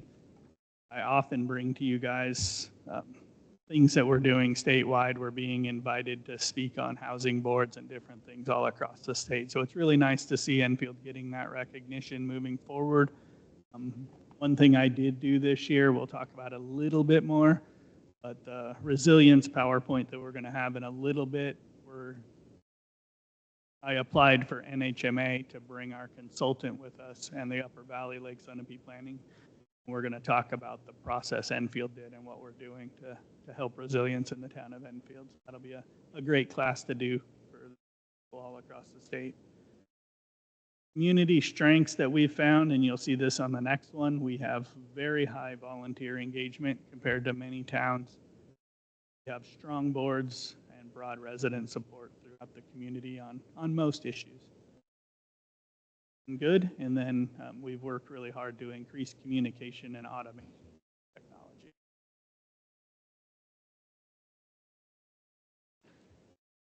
So we've done a lot. Yes, indeed. Thank you very much. Thank you. Any questions, comments? Move on then to the next. Sure. Yeah. Dan Regan. So thank you. First of all, I want to say thank you to everybody on the select board. I think you all do a wonderful, wonderful job. Our town manager, assistant town manager, our police chief. This is an observation. This is not an indictment. It appears to me that we're at an interesting place as a town. And right now, at one end of the spectrum, we have development. The other end of the spectrum, we have our heritage, we have our environment, and we have our rural character. We just saw a strategic plan that doesn't talk about that end of the spectrum at all. We went through a master plan planning process that we spent a lot of time talking about that. It seems to me that the pendulum has swung too far. We're so excited about development. We're so excited about the housing crisis. I get it. It's real. We need to address it. But we are getting away from the environment, our wetlands, our heritage, in that end of the spectrum. And I would ask everybody just to take that into consideration. Thank you. Good point. Thank you very much. Comments? The next up, we have solar, wind, and wood fire exemption discussion. Is there really exemption for wood heating? Yes. Yes. I'd ask a couple of members of our Energy Committee to come up to the microphone so they can also speak. In a little background, in 2020 and 2007, at a town meeting, the town voted to accept exemptions based on RSAs for solar heat, wood heat, wind power. All three were accepted at a town meeting in 2000. The wood heat would not have to be an exterior tarn stove. It has to be a central heating system. It's defined in the RSA, Oh, but it needs to be a central. Tracy, can you speak into your mic? Not oh, I'm sorry, Forward. I've lost it. Didn't need me anyway. It has to be a central heating system with ductwork and distribution fans. a wood stove doesn't count. Your wood stove would not count. It's actually specific in the RSA that a wood stove is not included unless it's part of a central heating system. So the only question at this point that the Energy Committee is really posing, other than to refresh our memories that such an exemption does exist, and it was readopted in 2022 as far as solar is concerned to include things like power storage and net metering. The only question preliminarily at this point is to get a little clarity on the procedures for someone who wants to apply for the exemption. And we have two divergent paths in Enfield. When someone goes to apply for a building permit, the permit is issued accordingly and dealt with. But then there's a separate process if someone wants to apply for the exemption. They actually have to fill out an application that goes through the assessing clerk, and that application then lands on our desk for acceptance. Other towns deal with it in a slightly different way in New Hampshire, local towns. they deal with it in a default manner, so that when someone goes to apply for the building permit, they're given a form to fill out, and they fill out the form, which is a state form, and the state form is then given to the assessing department of that particular town, and then it is an automatic acceptance based on the RSA. It doesn't go through a town board review, if you will, and acceptance. And that's the only question at this point. It's just a procedural question as to whether we want that to continue, and that we understand that that's how it presently is. It's a twofold process right now. And as a result, in a 10-year period, 2004 to 2024, there were approximately 104 applications for building permit aspects. However, there were only 70 applications for an exemption. So it was missed because it's a two-step, twofold process, and it's slightly divergent. Thing to say, Ed? No, I think it's something for the select board to talk about. I do think it's a good idea for those exemptions to come through the select board. I don't think it slows anything down, but I do think we could do a little bit better job at, getting them in the building department packet when someone's applying for a solar exemption. Right now, when a solar permit goes through assessing, they do send them a permit, but it's after the fact. And I think it could be a little bit smoother process if we handed those out when the building permit was done. It is a requirement of the state that that separate application is done. And then how it gets approved, I think, is kind of what's before you now, but I don't think it's a bad idea to just continue bringing that through the select board. It doesn't slow the process down at all. Just as a point of interest, no one in town has ever applied for either wood or wind. So I have a wood central heat furnace that's a wood oil combination. And when I saw this, I thought, huh. Because I had no, and honestly, my husband's an arborist, so I'm picking on myself as an example, right? I wouldn't even know what to do to apply. And then I thought to myself, well, even if I did apply, I don't have a sense of what the value is. Is it worth my time to fill out the application? I'm not trying to be silly, but is it the value of the furnace? Is it, so I just don't have a good sense. And when I looked online after reading this, I didn't come away with any impression that I knew anything more. The RSA, as written in 2007, actually mentions a specific limitation of $5,000. But is that the value of the furnace? Is it the future value, the present value, the perceived value? Like, when I read it, I just didn't come away with a solid understanding. And when I looked further, there just wasn't really very good information. And I thought to myself, if, as a person who, might be interested, it would be hard, but also sitting in this chair, if someone asked me, I have no way of answering them. My solution to everything I don't know the answer to is to send them to Ed. A small technical question. On page 18, application for exemption or tax credit, it speaks of selectmen or assessors, selectmen or assessors, selectmen or assessors, except in the next to last paragraph where it just says assessing officials. Is there a difference between selectmen and assessors and assessing officials? The assessors would be our assessing department. Certainly, Select Board is not assessing officials. Okay. I want to clarify. So that's the only, it's not a question at this time, it's just more of a inquiry as, and mentioning what the methodology is, and we agree with the current methodology, well then, so be it. It would be nice to see some simple document included with the building permits, educating people on what is available to them. And then just one question for clarification. Does the exemption follow the property or the property owner when somebody sells their property? Does the new owner have to reapply, or does it? Okay, so that'd be another piece where we should be educating new property owners about the exemption as well.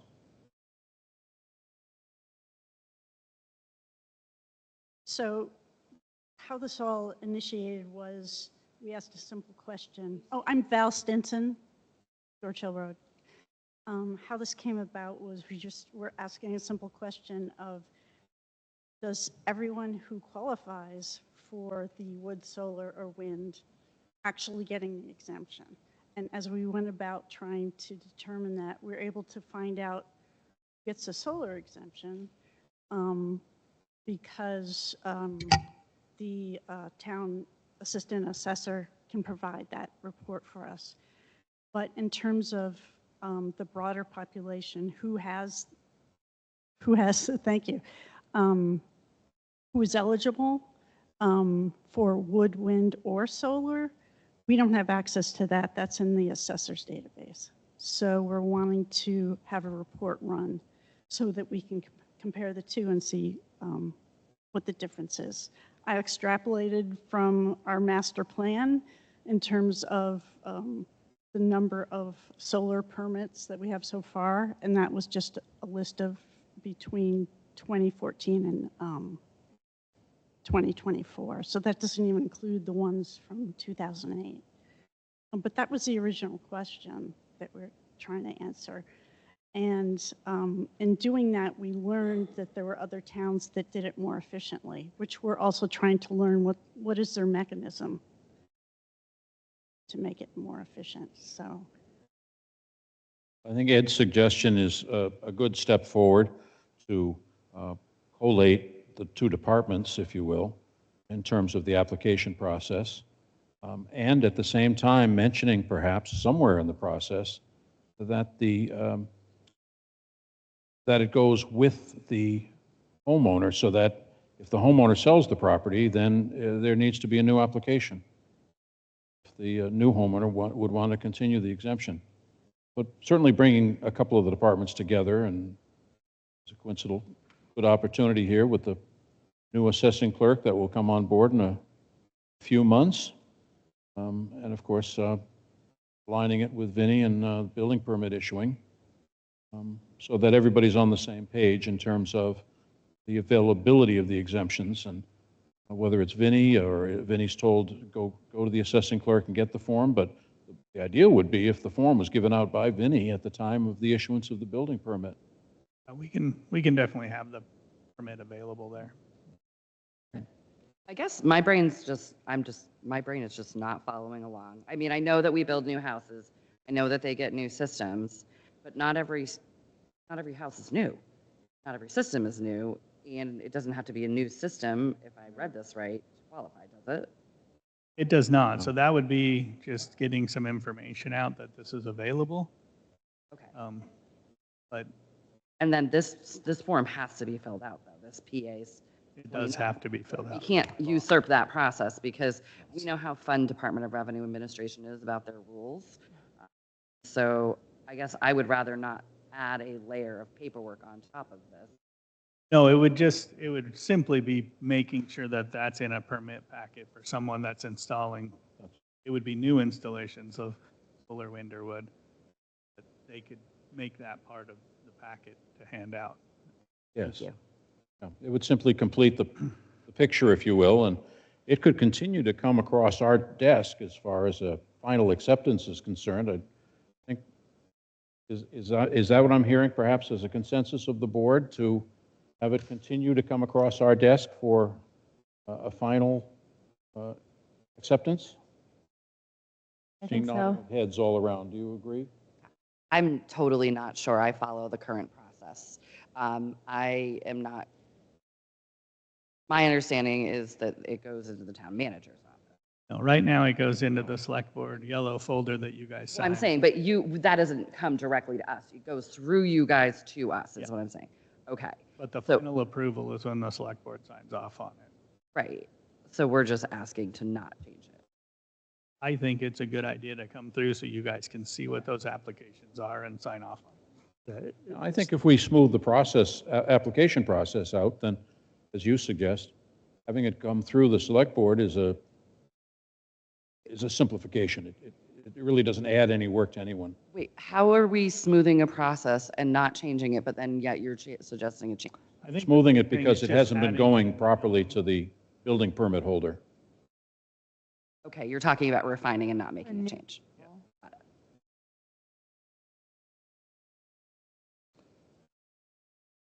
At this point, that's all I had.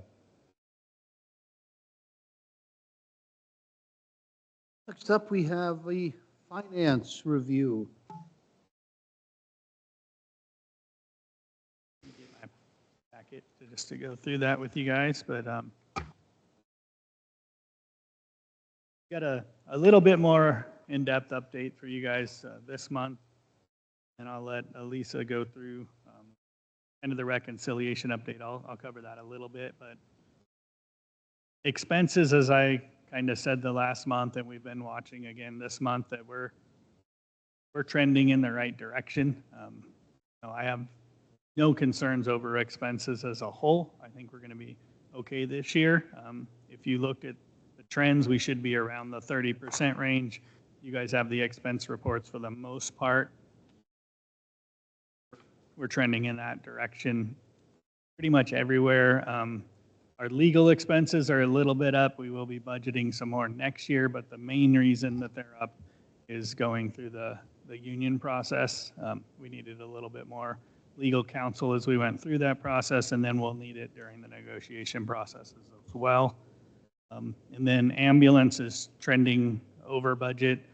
The main part there is the personnel. We've been responding a lot more, so kind of a similar problem that we had last year. We're gonna run out of money in ambulance, but we have some money in some other departments that can help offset that, and we're hoping that that continues again this year into a reduction of the Lebanon bill for next year. What does that mean, the Lebanon payoff in 2026? What are you referring to? Well, we get billed every January. Like this January, we'll get billed for 2025 Right. in Lebanon. So if we're responding more this year, it won't affect this year's budget from Lebanon's bill, but it'll be in bill in January that needs to be paid by June. But we're not getting billed. So we're billing them. No, we contract with Lebanon to provide ambulance or for them to provide ambulance service to us. So the more our people respond, the less we're bringing their ambulance into Enfield. So we're not getting billed in arrears, though. We're getting billed for the following year, but based on the arrears number, or are we getting billed in arrears? I think we're Getting billed in payment will arrears. be less. Fully in arrears, okay. So they float us essentially a full year loan? Yeah, they did the same thing on the community nurse. It's insane. Okay. We'll take that. They respond for a full year, and they bill us for transports.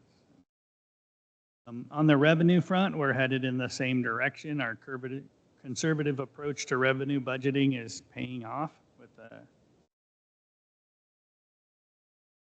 what is it? Just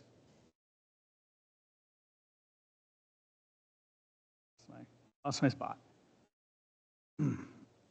So actually, it's paying off. So we're expecting that our actual tax rate come November, because of the revenue, will be less than what we projected at town meeting.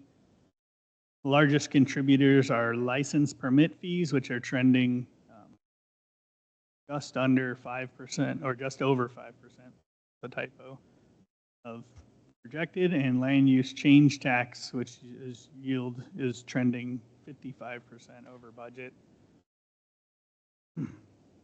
We've also not taken into account our meals and rooms tax or highway block grants at this time, but we estimate about $100,000 over revenue right now in our projections. We did get through this legislative session pretty good with meals and rooms and highway block. We'll have to see what happens in the future, but so we did budget a little conservatively on meals and rooms, so we should be getting, I believe, somewhere in the $40,000 range over what we budgeted. Again, those are all good news on the revenue side. It's something we'll look at a lot closer going into this year's revenue budgeting. A new addition to the finance report is the Enfield bank accounts down below. So what I did is just we took a screenshot of the bank accounts, and then I took them and pulled over the major pretty much the major ones, that we don't have many more than that. We do have like 2 pages of loans and stuff that are on there. The town clerk account is at $62,521.25. We try to keep that right around $50,000, so every week or two we'll sweep out from there into the operating account. The operating account is a little different than what I talked to the budget committee about. We updated that. It's at $4,288,236. I put next to there sweep account at 0.05%. The operating account works. We have a sweep account that sweeps money out of it. It helps keep us FDIC insured, and it also gives us a little bit of interest in our operating account. As you can see there, it's not a lot. The building project savings below that is actually a savings sweep that we started. We started it right before the building project, so we went ahead and used it for the building projects while we're going through this process, but when it's done, it'll turn into a basic savings sweep. So we can move a little bit of the operating account out into that, and it'll sweep out at 2%, which is 0.05%. Again, we had 3 million something when I talked to the budget committee. At the 4,288,000, sounds like a lot of money, but we give the school district over $900,000 a month, and our operating expenses are in the 835, maybe a little bit higher, thousand every month. So when you look at that, we only have a few months worth in the operating account. So it's not like we're sitting piles and piles of cash. It ebbs and flows as we move through the year. The funds pass through below is just good for you guys to know. The Upper Valley Prosecutorial Association right now has $47,885 in it. We collect dues from all the other towns, and then we pay the bills out of that. We do try to keep those bills paid and keep that number lower, because the one thing it does or can affect is our FDIC insurance. So we watch that, and we have had it a little high once, and Mascoma Bank was really good at calling us and saying, hey, we need to work, get you guys protected. Conservation fund for the Conservation Commission is at $17,688. Mascoma Youth Sports Fund is at $17,883. We will be using that to ebb and flow with youth sports, but it's last year we didn't spend as much as we thought we would, but we decided to continue moving forward the way we have to build a little bit of a buffer in there to make sure we have enough, and we're not floating any of that account as we move forward. And then Lakeview Sewer right now has $530,699. So that's a good number to make sure that we're covering our loans moving forward. Is the sewer account a sweep as well? It's not a sweep. It's something we could maybe look at. Do they? Okay. No, that's fine. I know it's, I know a bit about sweeps, and it's not as straightforward, but it's important. Yeah. And then the only other thing, I didn't put each account on there, but we have 4 escrow accounts, and when I looked through those, I did a little bit of research, and all of those are past construction projects or planning projects. So all 4 of those can go away, and we're going to be looking at getting rid of those. Of that, it looks like just a little over $2,000 will actually come back to the town. The rest of it goes back.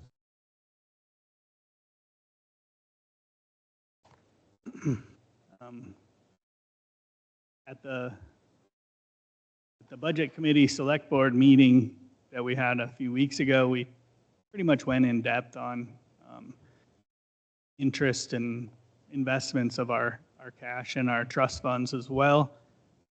Doing some research in that, talking with the treasurer, I put in your memo here that I'd like to put a little committee together of both some budget committee members and select board members.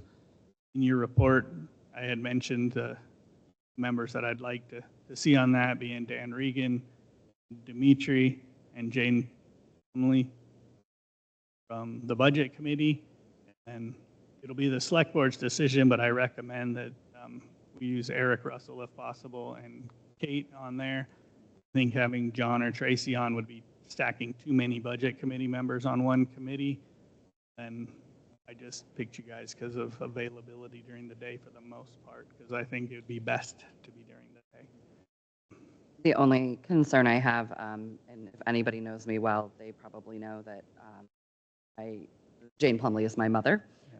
And so I just wanted to say that out loud.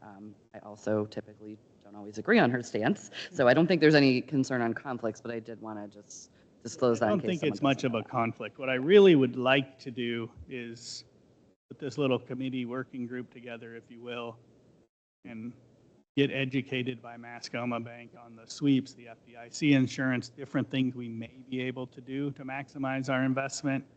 Bring in the New Hampshire Deposit Investment Pool, which will, we do have a little bit of money. I didn't list that on there, but it's a little over $200,000 that we have. Light on?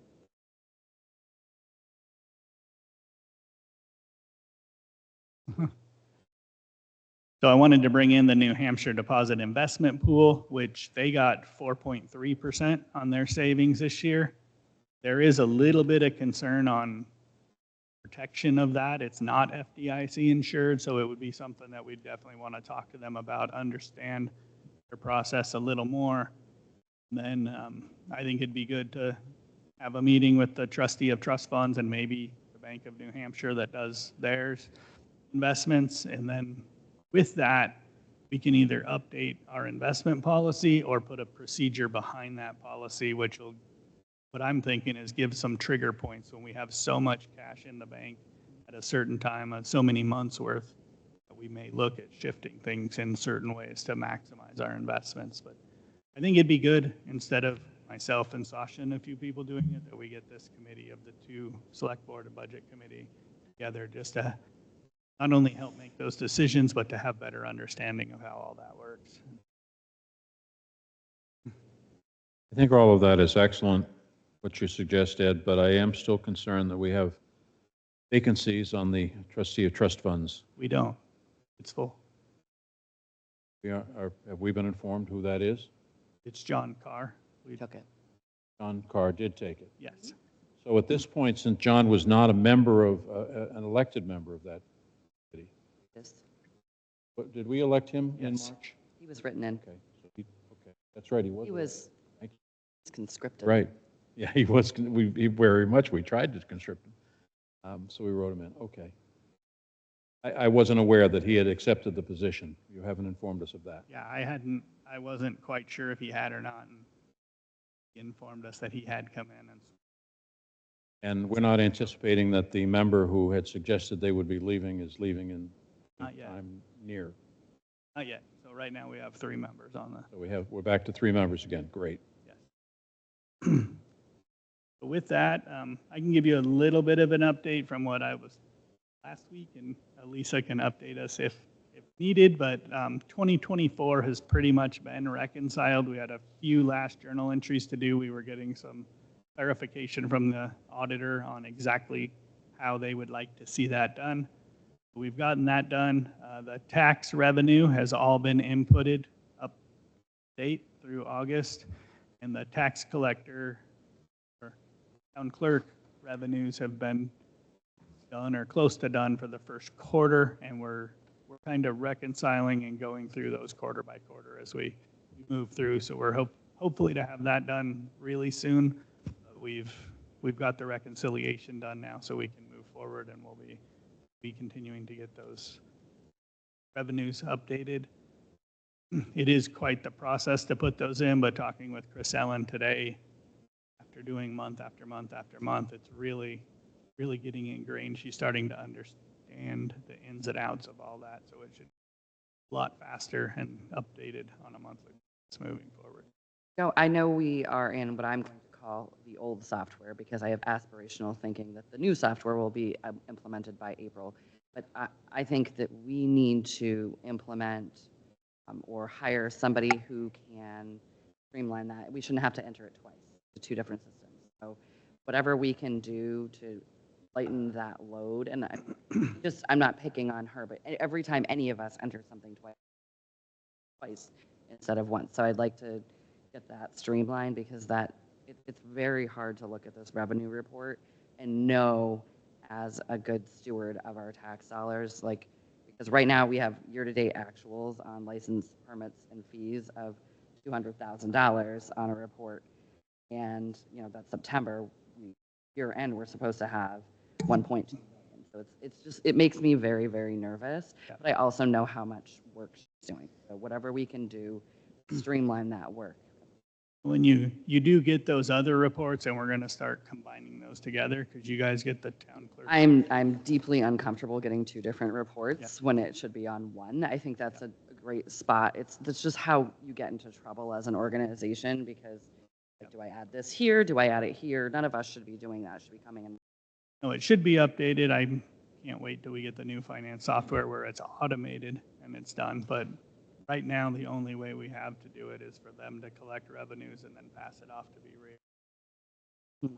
Well, I mean, somebody could write you a script, but it's not worth it when you're getting a new. But if you run into this on the new program, I say we hire somebody to write a script to do it, because we shouldn't. Well, that's part of what they're going to be doing, and that's been talked about a lot, that revenue will be automated to the and then we plan on continuing to, I'm going to say, upgrade the financial reports on a monthly basis. At our last meeting, Kate mentioned, and I agree with it, that we asked that the reconciliation updates be given at each of the select board meetings. Yeah, we have been giving you those. And then Oh, this is the first one that, the last one we didn't get one. This is the first one that starts the new pattern then. So we'll get it at each select board meeting moving forward. Yeah, if you guys want to have a discussion of the reconciliation, we can do that. We've been updating you every time for the past 2 or 3 months now, but I think I having. want to do a more in-depth one on the second meeting of each month, because that's after we close the books from the month. You'll get a full financial packet, and we'll. I think having very specific mile markers and setting expectations is different than a general, we know we don't have this done. I think this is a much more in-depth report. I still don't feel like I have a good grasp on our finances. I'm not saying anything's being done wrong, but I can't look down at a snapshot, easily pull it together, right? I'm going to have to break out my calculator. We're looking at all over the state, people wondering, in light of what happened in Claremont, do public officials know what they have on the books? And I think the answer for me for a while has been, I'm just not comfortable that I easily answer something. So I send people to you, but you know, as part of my due diligence, I do look at all these numbers. I really hope we've got this. But we'll continue to update this and upgrade the financial report. If there's something you guys want to see, let me know, but it'll be more robust next month, and it'll continue to build till we have. Do you have an idea of our current collection in terms of percent? Right? Like, can you tell us we are at the, you know, we're midway through September. Have we collected 60% of expectations? Have we collected? Because I can't look at that. Yeah, I can tell you that. I didn't bring the number with me tonight, but we're Because I think that's really- something that I do for myself, right? To make sure that I'm looking at mile markers. And I know things like as we start to buy sand and salt, it shifts, but I know how to go back in the report and look for those. Yeah. But when I can't start looking at kind of those, you know, snapshots to make I mean, sure. most everything is in the reports that you have. That's really easy to see. The one that's not in there right now is the town clerk license fees. And that's the big one. And you get those reports, we'll put them in the financial packet next time, but you get a monthly report from the clerk that shows exactly how much revenues come through. Right. We're just under right now what the projected revenue from the year is. We're going to be over by quite a bit by the end of the year. So we would see that one every other select board meeting then? Is that what you're I think the suggesting? town clerk gives you a report. Being a and once-a-month always report? has For a monthly, and then we'll put a financial packet like this I in do the find that one second. to be quite critical to my eye to when I look at things. Yeah. My plan is to. One final thing, and I don't want to make too big a point of it, is what kind of timeline do that we then see for turning this over to the auditor? What is the timeline at this point for our turning? I think most everything's been turned over to them, and So are they now working on the audit for '24? we'll have our final paperwork to them tomorrow. And what would you, at this point, guesstimate the turnaround might possibly be? I don't know, I'll have to talk to them and find out. Like I told you guys at the last meeting, they're shorthanded right now, so I'll just have to get an update from, have it completed.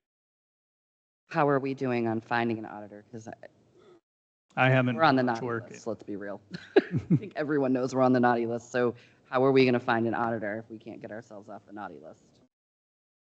That's a real problem, because we can't go without an auditor. No, and we have, like I told you last meeting, we have our auditors already said he would love to stay on. I need to call the other ones, and I haven't yet, but see why they haven't done the RFP, and then we'll make a decision together whether we go out for an RFP again or not. Like I stated last time, if we went out for an RFP right now, our auditor said they would not reply, not because they didn't want to be our auditor, just because they don't have time to do that and all the work that they're doing.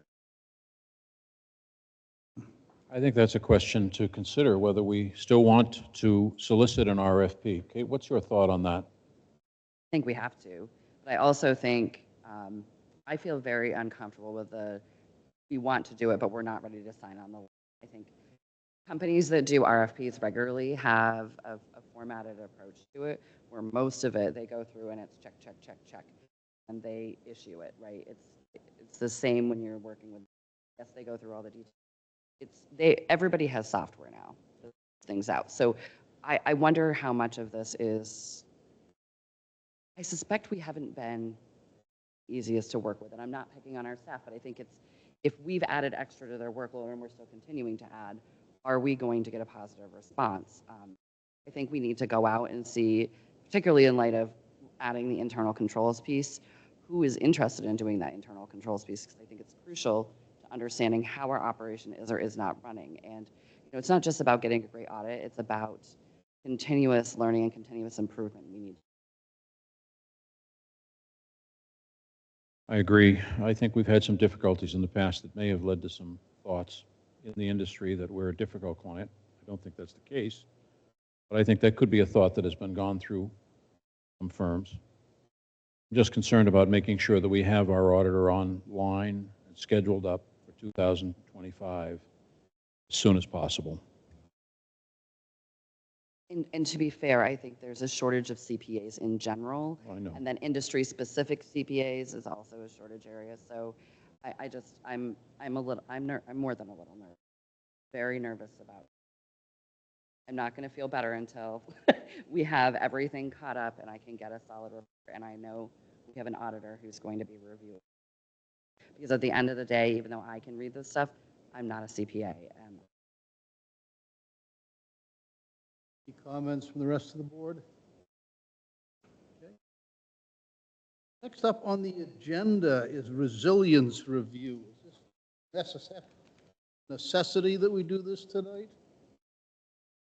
We can push it for the next one if you guys would like to. What's the feeling of the board? I'd like to push it off to the next meeting if possible. Happy either way. if you were to push this off to the next meeting, I would ask that the conservation folks maybe attend, because I realized after I looked at the packet that a lot of it does have to do with the work that they are. That's a good trying to suggestion. do, So it would not be a bad thing from my point of view. I agree. It's a good thought. From my point of view, I think it would not be a bad thing to push it out, Good thought. So we can invite conservation. or whoever, but I think in particular, Invite someone from conservation to at since least they're my, participate. since they're my committee. I understood everyone correctly, we're pushing. Thank you very much. Thank you. Okay.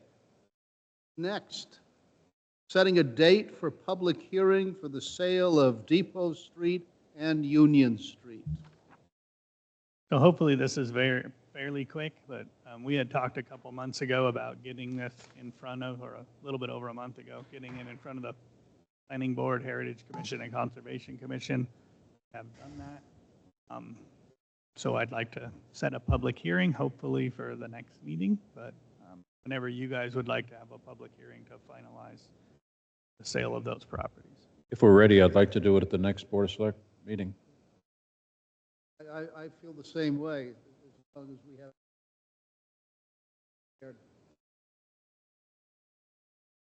I'm in agreement. Rest of the board? Agree. So that's October 6th. And next up, Is that October 6th? Look at my- Yes. Wait, yes. Select Board Representative discussion, upcoming union negotiations. So really, we just need you guys to decide who you want to be a representative from the select board for union negotiations. Again, these will be done sometime during the day, and we are planning, don't have the exact dates, I can get them to you, I can even up right now, but it was the first week of October is when the attorney had some time available. Do you think that members of DPW have any preferences in terms of who they like from the Select Board?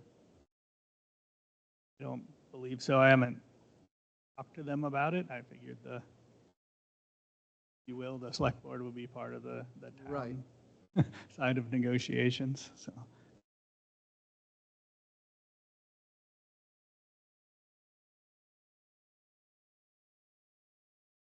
I can't make commitments during working hours. Yeah, I'm basically in the same position. I don't think I commit enough time in the working hours. I'm, of course, I'm bone idle, so I'm always available. But I think the board should, we have to hear from you, Tracy.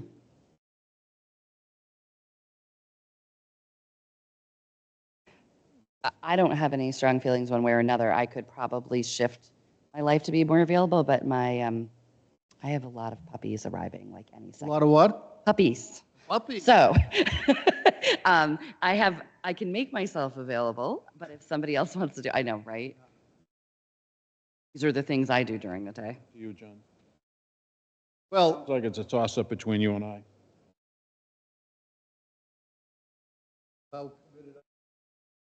Available in terms of commitment. I'm available, I'm also sort of interested. There, did Available, but you I'm write also that word down? sort of interested. Is a acknowledgement. I think, John, too. I have no preference, John. You've been in town for a long time and you know a lot of folks. And I think the big piece I see is the value I see in having a representative is that people feel like we've heard as a select board. So I don't think it would be bad as chair and as somebody who's done this for quite some time that you represent us. I think that. I think like you, I have no conflicts. You've never been a union member. I'm not never been a union member. So I think as far as that's concerned, you're an excellent choice. Can you talk into the mic, Tracy, not at John? Yes. John's an excellent Send to the choice. board. I'll end with that. I think it sounds good, John. Yeah, you'd be an excellent choice. Okay, I accept. I will get in touch with you tomorrow with the few dates we're looking at before I contact the union back and set that date.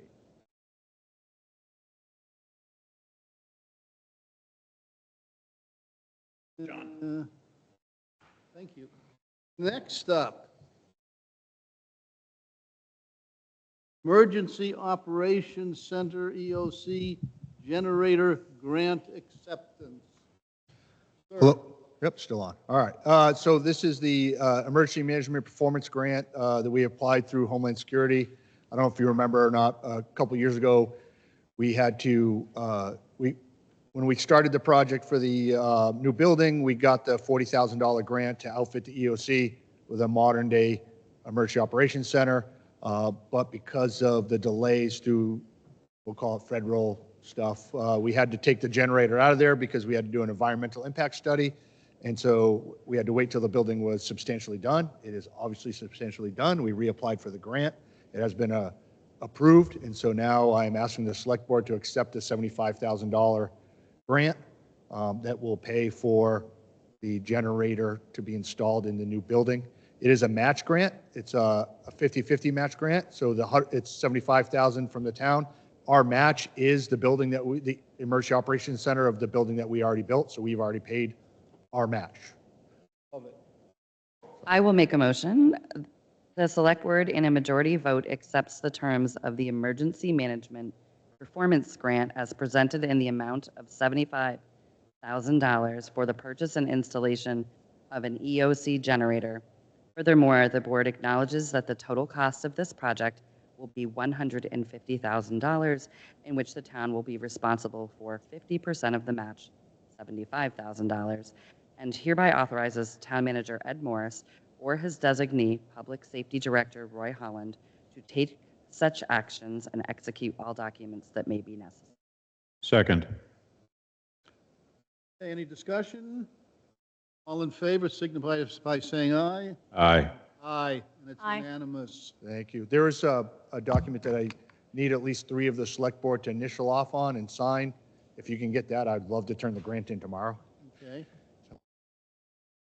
Is that in our packet? So or do you the have packet that packet that I gave you there, there's some pages on the bottom of each one that says 1, 2, and 3. I need at least 3 members of select board to initial those, and then even though, as author said, they want the select board to sign them. So, and I don't want to take a chance of them kicking it back. thank you Thank you. very much. Thank you. Thank you, Chief. Other business to come before the Board of Selectmen, public comments.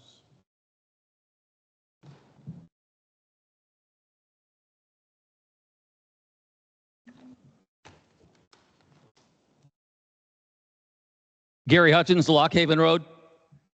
Before I start my statement, I'll preface it with the fact that I realize my hearing is not what it used to be, but I would bet it's better than 50% of the people that will attend the meetings in this room. The acoustics and the sound system suck. With the exception of Tracy, you're all pretty much unintelligible. And part of the reason is, and I'll pick on Kate first, is because when Kate speaks to Ed, she's looking at Ed, talking to Ed, not talking into the microphone. So my first suggestion would be, maybe you need boom mics that travel with your mouth.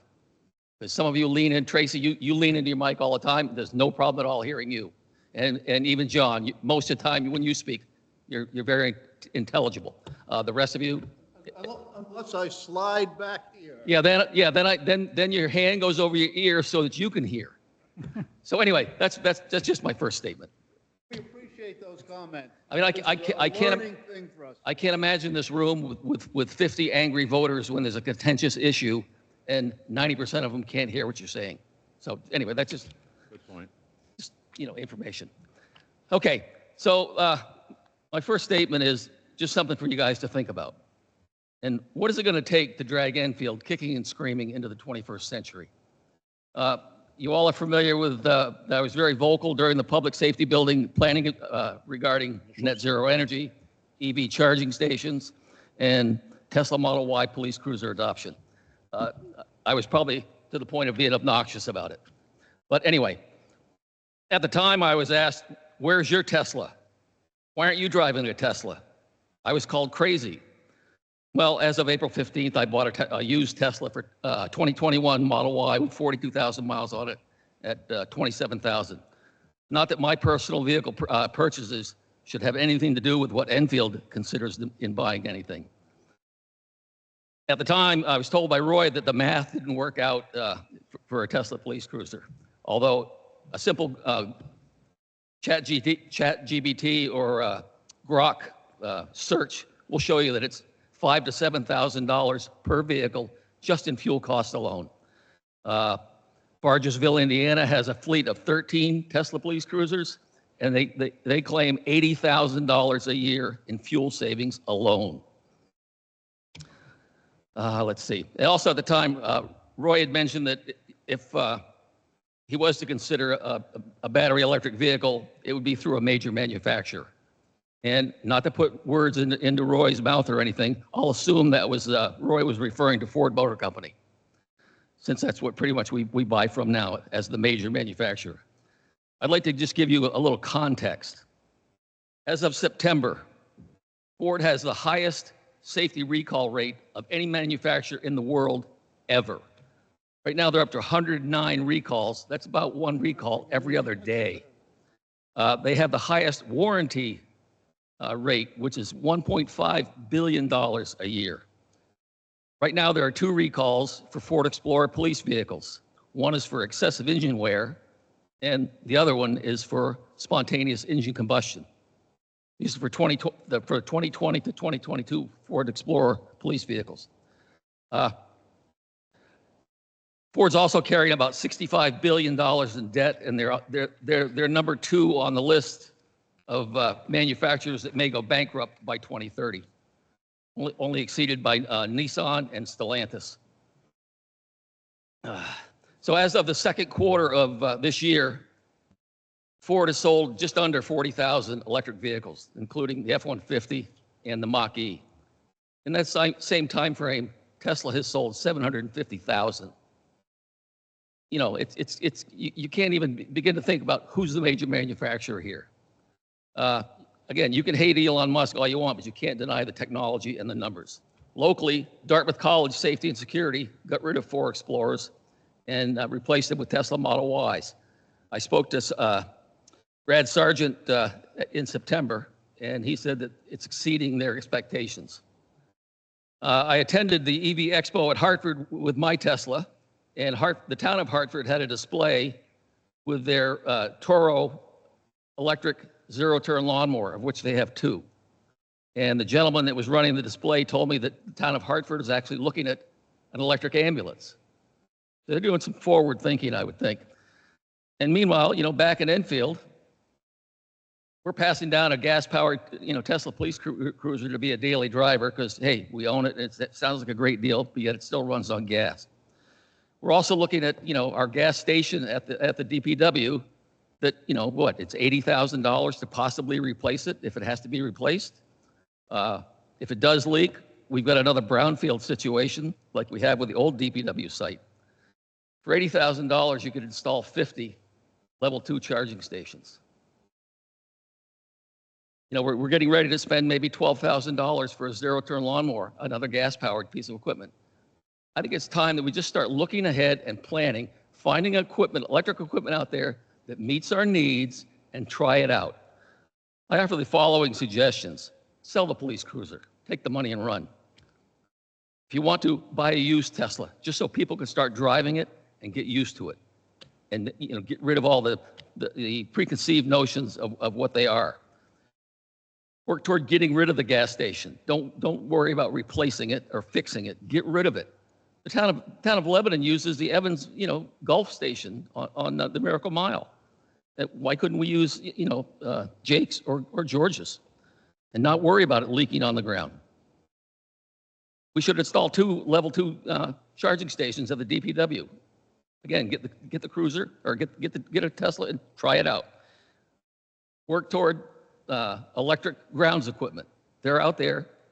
Town of Hartford had 2 grants that took care of the Toros that they got. I'm going to give you 3 more minutes. I'll be done by then. No problem. Let's see. It's not too early to start looking at electric trucks 1 ton and up. They're out there, and the prices are starting to come down, rather than just keep buying the same old gas and diesel crap that's out there. And again, quit looking at the first cost price of things and look at the life cycle cost and the savings that you can get out of it. That's it. Thank you. Thank you. Thank you. Buffet? Dave Buffet, Maple Street. I realize that it's been a challenge regarding the audio here, and I appreciate everybody's efforts. I think it's important that everyone who uses this system be speaking directly into the mic as I am. I hope I'm not too loud or too soft. I can't tell. The problem with this is that when you do eye contact, it's hard to hear anybody at the front table. So how to do that, I don't have a real answer. I understand that these tables may not be all that movable, so that you can look at each other from an angle or something like that. But it needs some serious work. I appreciate the first efforts and realize it's a situation that's going to require continuing support. But everybody needs to really make sure that they're speaking into the mic, particularly those at the far end that are trying to look at the other select board members. Thank you.